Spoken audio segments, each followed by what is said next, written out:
Hablar con un político con mucha experiencia, ha sido ministro de gobierno, hoy está vinculado a Tuto Quiroga, dice las cosas de frente, el doctor Guido Nayar Parada, abogado. Doctor Nayar, un gusto tenerlo, bienvenido, buenas noches. Enrique, un placer, muy contento de igual manera. De estar acá. Oiga, me pegó esa frase cuando yo le decía, 11 años fuera de Bolivia, entiendo estuvo en Honduras, en diversos países, Paraguay y otros. 11 años, ¿qué significó fuera de Bolivia? Me robaron mi vida, dijo. Qué titular fuerte, ¿no? Porque usted sabe que uno empieza a producir entre los 40 y 50 años, a consolidar varios aspectos, desde lo emotivo hasta lo material. Me robaron mi vida. Qué titular fuerte, doctor Nayar. Bueno, en realidad aclararle, porque mucha gente, por la información que en ese momento se daba en el país, decía de que uno estaba asilado en Estados Unidos, ¿no? Y eso es bueno explicarle a la opinión pública. El asilo es un trámite que uno hace ante un gobierno y es a través de un decreto supremo, en este caso el presidente y sus ministros, son después de hacer una evaluación y todo un proceso, un procedimiento que tarda entre 6 meses y un año. Al final de eso le entregan a usted el asilo. Ese fue el documento que a mí me tocó tramitarlo en Honduras, ¿no? En Centroamérica, para que la gente sepa. Correcto, de verdad. Correcto. Bien, vamos a la coyuntura política.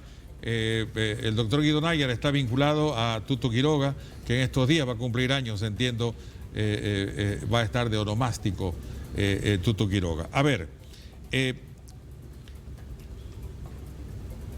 ¿hay que ganarle al masismo o hay que ganarle a la pobreza en Bolivia? ¿O primero lo primero y luego lo segundo, doctor Nayar? Yo creo que en Santa Cruz y en el país la opinión pública ahorita está un poco confundida. Yo miraba anoche en un canal internacional cuando nuestro líder Tuto Quiroga hablaba, en era CNN, entrevistada, ¿no? Sí. Sí, les hacía un titular y decían oposición dividida, ¿no? Nosotros estamos inmersos en un proceso electoral que arrancó ya, vamos a decir, preelectoralmente hace un tiempo. Y en lo que es a la oposición, la idea fundamentalmente se basaba en 2 elementos centrales. Uno, que en este momento el rechazo al MAS bordea el 80%. Y el segundo elemento era que la gente en este país cree que la estrategia debe ser a través de la unidad. Esta unidad esquiva, ¿no? Porque uno recurriendo a la historia se da cuenta de que no se ha dado nunca la unidad en este país de esa forma, digamos. Siempre la unidad se hizo a mediados del siglo anterior y sobre todo este siglo XX, que se huella, era fundamentalmente la unidad que se daba en el Congreso, cuando después de las elecciones se iba usted al Congreso y los 3 más votados se hacían acuerdos para elegir. Mírese, el año 85 se eligió a Víctor Paz y el que ganó las elecciones fue Hugo Banzer.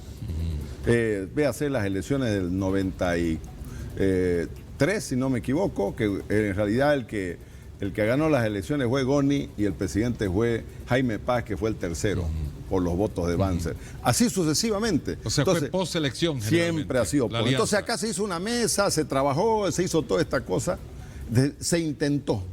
Esto siempre ha sido, en mi opinión, contra natura. Porque sabe que es un partido político, es una parte de la sociedad que se organiza para tomar el poder. Entonces, la idea de hacer una sola cosa rompe el esquema de lo que es un concepto de la toma del poder. O sea, estamos viviendo la realidad en este momento. Exactamente. Entonces, lo que aquí la gente, por lo menos la gente piensa de que aquí o razona o tiene la opinión, mucha gente en conversaciones así como estamos aquí, como en familiares, dice, no, ya la oposición nos está conduciendo al desastre. Y eso no es verdad. ¿Sabe por qué? Porque la realidad es que se llevó adelante el trabajo de una mesa de unidad con 4 personas. Correcto. Tuto Quiroga, Samuel Doria Medina, Carlos Mesa y el señor Camacho. Estos 4, de los 4, solo 2 podían ser candidatos, o precandidatos, si usted quiere llamarlo.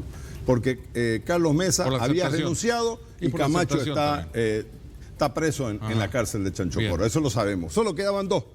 En esos 2 se buscó la forma de llevar adelante una selección manteniendo las cosas y no se logró hacer. No se logró hacer Nosotros tenemos una versión de por qué no fue, ¿no? Lo que yo voy a reconocer que de alguna forma eso generó un tropezón. ¿Por qué no se logró, según su versión? Mi versión es muy sencilla. Ajá. Yo creo de que en todo momento el señor Samuel Doria Medina no tenía interés de hacer un acuerdo. Y se la fundamento. Y le doy argumentos de cómo va a terminar esto. Un minuto, cuénteme. En menos de un minuto. Mire, si el próximo 18 de este mes que se inscriban los candidatos a diputados y a senadores, usted ve en la lista del señor Doria Medina, de su candidatura, lo ve a todos los candidatos de Camacho en Santa Cruz, sean diputados y senadores, eso es prueba de que hay un acuerdo político. Y que no fue porque Samuel era el primero. No fue por eso. ¿Sí, no? Sino porque había un acuerdo político de anterioridad. Antes. Claro que sí. Y el otro... Por eso es que se lo ve al hijo Luis Fernando Camacho al lado permanentemente de Samuel. Mire, usted está caminando como le pasó a Tuto Quiroga. Tuto caminaba a las calles en Sucre, lo llaman y le dice, hay reunión en la noche. Le digo, ¿cómo pues si estoy en un acto? Le hicieron la reunión y después sale al otro día el señor Camacho y dice, Tuto se bajó. ¿De dónde se bajó? Lo bajaron, pues. Yo voy a reconocerle que fue una buena jugada política la que hicieron, para, lógicamente, evitar que Tuto Quiroga siga ganando adeptos como lo estaba haciendo. Eso ha quitado un poco el ritmo, no ha quitado definitivamente el ritmo del crecimiento que tenía. Y quiero decirle algo más. Estoy yo seguro, señor Mesa, aunque usted haya ido y haya renunciado, yo estoy seguro que sus candidatos de usted van a terminar de candidatos de Samuel. No, se ve a varios de ellos. Pero cómo no, Jairo pues si son Guitera todos y ellos, otros, por ejemplo. son ellos, pues. Entonces, en realidad esto fue, hicieron un pacto, se repartieron la candidatura de Samuel y lógicamente le dijeron a Tuto que no quería. Hay detalles que estamos conociendo que no los conocíamos antes. Y yo le puedo probar esa cosa, que así fue como se hizo. En resumidas cuentas, no fue otra cosa.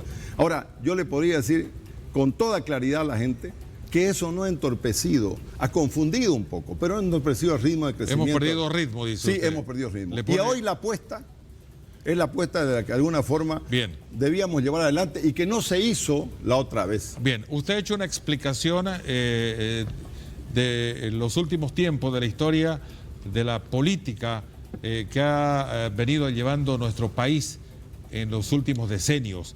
Dice, alianza previa no ha habido. Ha sido post y daba explicaciones y ejemplos. ¿Usted cree que si va por decir Samuel por un lado, Tuto Quiroga por otro lado y aparece otro candidato y otro que quiere figurar para decirle a los nietos, sabes que tu abuelito fue candidato a la presidencia en tal año? Porque hay propósitos y propósitos. ¿Usted cree que eso le quita fuerza al opositor masista o llegan con bastante potencia para ganar el gobierno? Yo solamente le recuerdo a usted que nos está mirando. ¿Se acordaba cómo era la papeleta antes de votación? Antes del MAS. Así eran. Llegamos a tener 100 candidatos a la presidencia una vez. Entonces no lo tenía. 100 candidatos. 100 candidatos. ¿Qué año se recuerda usted? Yo me recuerdo algo así por el 90 y algo, 94. 100 candidatos. 93 o 92. 100. Entonces, lo que yo me dice, ¿desde cuándo, güey, que solamente había uno? Si lo que debió pasar, Enrique, lo que debió pasar fue las primarias. Porque la forma de que no hayan tantos candidatos era con las primarias. Pero ya no hay. Y el gobierno las goleó, se las echó el gobierno. Es una estrategia del MAS. ¿Por qué? Porque el presidente de la República no podía ser candidato, porque tenía miedo que le ganen los otros. Esto no quita entonces fuerza al opositor al masismo de que vayan divididos. Yo le voy a decir una cosa. Yo creo que esta campaña está dividida en dos etapas. La mesa de unidad era una mesa activa, donde se competía. Y debía salir uno. Debía salir uno de la competencia que haya, de la selección que se iba a hacer a través de las encuestas. Eso. Y la segunda es pues contra el MAS. Si la verdadera campaña va a ser contra el MAS, no va a ser contra otro partido. A ver, ahí va la pregunta. ¿Por qué el masismo sigue fuerte en este país, tomando en cuenta en este momento se vive una situación, y me remito a los hechos? Recientemente ha salido un informe de JP Morgan, que usted conoce, que es una fundación mundial que mide riesgo, país y todo, y nos pone en el último lugar a nosotros, por debajo de Venezuela, de hoy. De hoy. Hoy la tengo yo, Enrique, aquí. Sí. Entonces, El concepto es ese. 2109 somos. Sí, sí. El país. Mire usted. Sí, riesgo país. A ver, el dólar disparado, hay que hacer su colita para hacer combustible, los precios imparables, la gente se queja, gente que usted generalmente no escuchaba quejarse por la situación económica, se queja. Entonces digo, ¿por qué tenerle miedo al masismo si no tenemos, para no utilizar un término más despectivo, una situación económica buena, ni siquiera regular? ¿Por qué? Mire, lo que la gente razona es de esta forma, y yo entiendo eso. 20 años en el poder, que le permitió gastarse la mayor bonanza económica de la historia, más de 120.000 millones de dólares se han tirado, y han construido un aparato, una estructura política en el país que se basa fundamentalmente en el copamiento total de todos los cargos en el poder público en este país. Se han comido, son dueños de todos los cargos del Poder Ejecutivo, del Poder Legislativo y del Poder Judicial. Todos los cargos son azules. Y de ahí se han comido las gobernaciones, las alcaldías en todo el país. Tienen todos los cargos. Aquí en Santa Cruz, decía en su programa, yo la otra vez, 14.500 empleos tiene don Johnny Fernández, 14.000. Por eso no tiene plata ni siquiera para comprar papel higiénico. Por esa cosa. ¿Sabe por qué? Pagarle a 14.500 personas, que son, lógicamente, los que son 4.000 de Evo o 5.000 de Evo, que vienen del 2010, que trabajan en la alcaldía, y los que metió ahora con Arce, pues. Que sí, no votó masista, solo metió más masista, tenía Evo, por eso es que el MAS, entre comillas, es potencia electoral, porque cooptó el Ejecutivo, el Legislativo, todo, el Judicial, mire, o sea, todo es masismo. ¿Cuántos cargos son esos? Ese es el razonamiento que yo digo de la gente. El razonamiento es, se gastaron 120.000 millones de dólares en estructurar un partido político como el MAS. Todos se pelean y se chivean el MAS. Por eso, pues ¿sabe qué? Construyeron canchas, estadios, todo lo que sabemos, una cantidad de obras fantasmas y de todo, y elefantes blancos y de todo. Mire, el otro día yo fui a San Ignacio, un ejemplo, ¿no? Fui a San Ignacio, hay un aeropuerto que costó 30 millones de dólares. Internacional, dicen que... ¿Sabe que no va nadie? Nadie, ¿sabe que lleno de peto, de alacranes, está destruyéndose todo? Así se botó la plata. No, el otro día denunciaron, ¿se acuerdan los ganaderos? Un centro de engorde que tiene el gobierno, costó como 10 millones de dólares, y no le metieron una vaca en 10 años. ¡Una vaca! Pero ahí está el viceministro Siles, si no me equivoco, algo así, apellida. ¿Qué está haciendo? No, pues cuestionando a los ganaderos, ¿no? Silva. Silva, exactamente, Silva. ¿Qué dices? No, los ganaderos son los especuladores en este país, son los que generan el aumento del precio. Mire toda esta barbaridad. Entonces, claro, la gente en 20 años ha sufrido de todo. Y en toda esta estructura que usted explica, según su entender, se ha convertido en un monstruo grande que no es fácil ganarle. Claro, porque yo lo que me pongo a pensar es, se deben sentar y echarse en su almohada y decir cuántos robos, delitos y de todo hemos cometido, ¿no? ¿Ya? Imagínense cómo van a tener que rendirle cuenta a este país, rendirle cuenta a la ley en este país y a los verdaderos jueces que hay en este país para llevar adelante la responsabilidad de todas esas cosas. Es un tema complejo. Y otra gente, lógicamente, mucho más sencilla, decir, voy a perder mi cargo. Voy a perder mi cargo, porque mucha gente también piensa de esa forma. En este tiempo que es difícil conseguir una fuente de empleo, en esto, cuando la gente se está muriendo de hambre en este país, y no es una exageración. Estamos dialogando con el político, exministro de Gobierno, hoy con Tuto Quiroga, el doctor Guido Nayar Parada. Ya hablamos un poco de la situación, por qué sigue vigente el MAS con fuerza, porque ha tomado instituciones del Poder Ejecutivo, Legislativo, Judicial, y a la gente a veces por cuidar su peguita trata de mantenerse ahí, dice. A ver, este es el tiempo, para hacerla sencilla, como dice izquierda, derecha, este es el tiempo del opositor al masismo, del que le dicen de derecha, para ganar la próxima elección nacional, doctor Nayar. Bueno, es el tiempo porque nosotros somos testigos y el pueblo lo siente a diario, el fracaso del masismo en el país. Quiere decir, no es el tiempo porque pasaron 20 años, porque nunca había habido tanto dinero en el aparato público como en estos últimos 20 años. Nunca en la historia republicana del país hubo tanto dinero. Si no me acuerdo, el otro que llegó a tener así tanto dinero, claro, en los tiempos, en relación al tiempo, fue Melgarejo. Melgarejo, que le vendía salitre y guano a los chilenos en ese tiempo, y fundamentalmente a los ingleses para Europa. Llegó a tener una bonanza de 6 años, ¿no? Que él duró en el poder 6 años. Y bueno, y después vino un derrocamiento con mucha sangre, más de 1000 muertos en La Paz en esa época. Ahora, aquí fue esta situación, digamos. ¿Qué me voy yo en esto? ¿Por qué se ha generado esto? Por el fracaso de lo que vino a llamarse este modelo populista siglo XXI. Y el fracaso en Bolivia, terrible fracaso en Bolivia, en la Argentina, con las hiperinflaciones, en el Ecuador, en Venezuela, ni qué hablar, Nicaragua, que han terminado ¿en qué? Han terminado en unas verdaderas dictaduras, porque cuando se acaba la plata, Enrique, y ya no hay plata, viene el palo y la bala. Porque ya hay que quitarle al que algo tiene, como de los ejemplos que se conoce, al que tiene 2 cuartos le quitan 1, al que tiene 3 burros le quitan 2.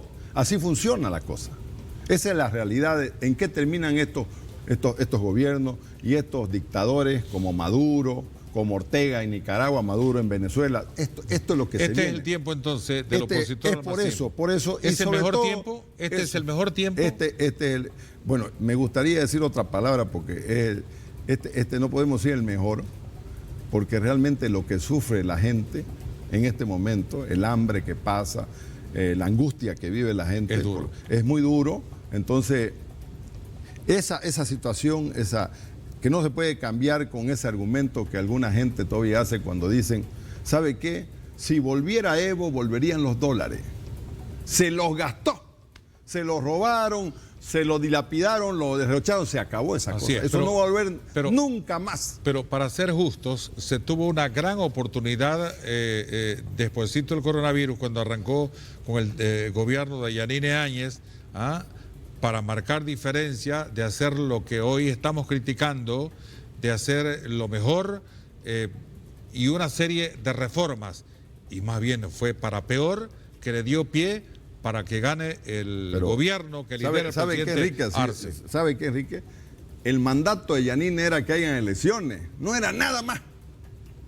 Si el gran error de la señora fue meterse a hacer más cosas y por último meterse a ser candidata a la presidencia. Era con ella. El mandato era claro, era hacer elecciones. ¿Ya usted estaba en Bolivia? No, yo volví a Bolivia el 6 de diciembre del 2019, cuando ella ya era presidenta.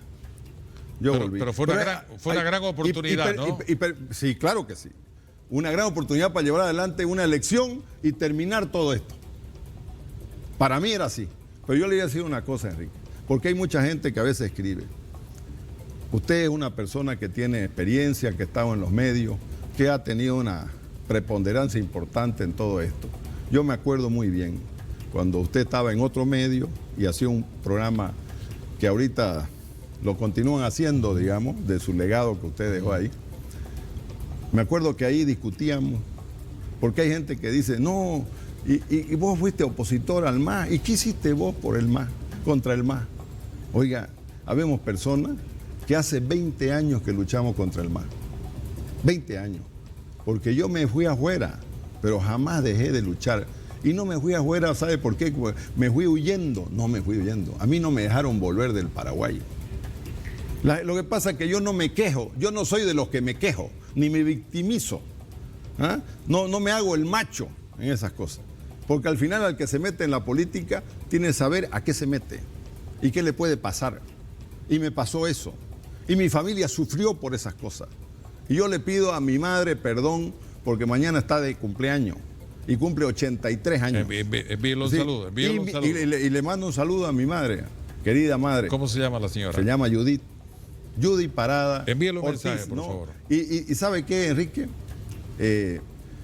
Yo escribí un artículo y la subí a las redes hace mucho tiempo. ¿Y sabe? Se llama el artículo.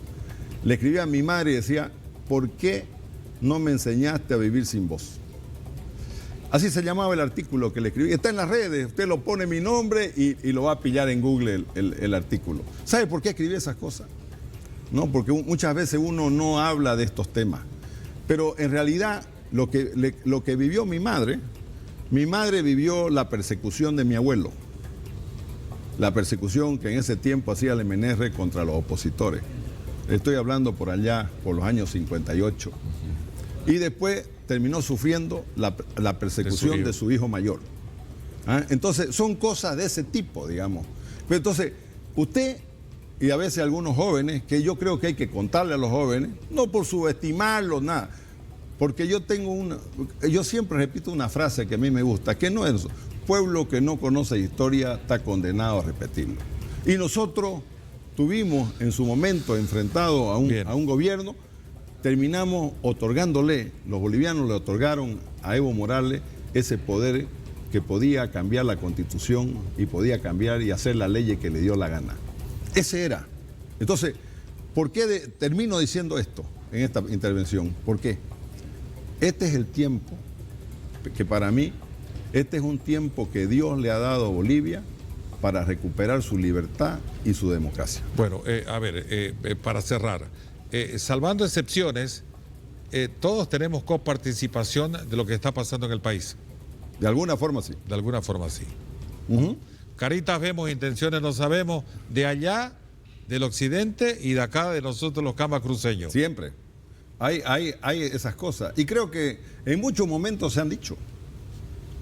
Seguramente se van a volver a decir. Y hoy, ya sabemos que hay de gente de Santa Cruz que hace campaña por ese... Que están poniendo vallas. No, delfines que hacen aparecer ahí del mar. Yo sé que eso es así, porque los cálculos, mire, yo me voy a lo que pasa. ¿Sabe qué? Donde uno no le pela, cuando uno ve lo que pasa en otros lugares donde se aplica este modelo de Estado, de país.